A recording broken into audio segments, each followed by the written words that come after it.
A month had passed since the incident with Duncan and the enthusiasts. Duncan had to still stay put in the shed until the investigation was completed. This created a bigger issue for the other little engines. More visitors had flocked to the railway to see the anniversary engines. So many, in fact, that the thing controller had to pull Rusty off of maintenance duties. One evening, Peter Sam arrived back at the sheds, tired and late. Scarlowe noticed the tired expression on Peter Sam's face. With that, one by one, the little engines fell asleep, wondering what awaited them when they awoke.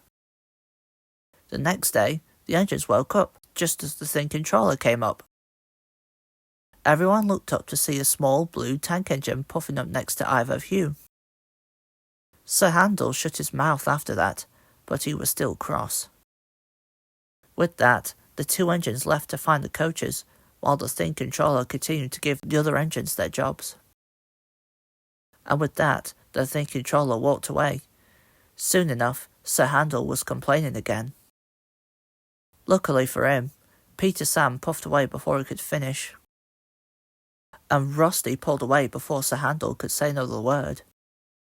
When Sir Handel pulled into Lakeside Station, he heard some passengers talking. Sir Handel looked ahead and saw Adeline puffing into the station. Sir Handel looked away. Sir Handel continued working frustrated, but then there was trouble. Sir Handel was too busy complaining to himself. He accidentally cut in front of Luke, who was pulling some loaded trucks. Luke applied his brakes and slid along. The trucks behind him biffed into each other, and stone came flying out of the trucks. Luke came to a stop a few inches away from Sir Handel. The stone, however, didn't stop.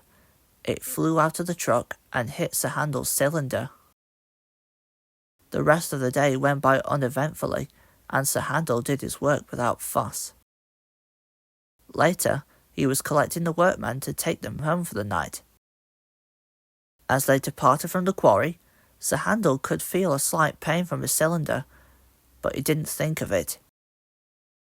As he travelled peacefully along the line, the pain started to get worse. As he continued to carry on, but when he puffed it over the causeway, there was a loud snap, and Sir Handel came to a halt.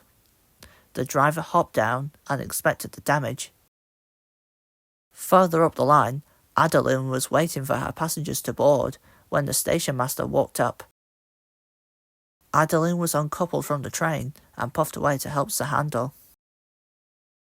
Meanwhile, Sir Handel was feeling very disappointed when suddenly Atlas pulled Sir Handel and his train all the way back to Crovan's Gate.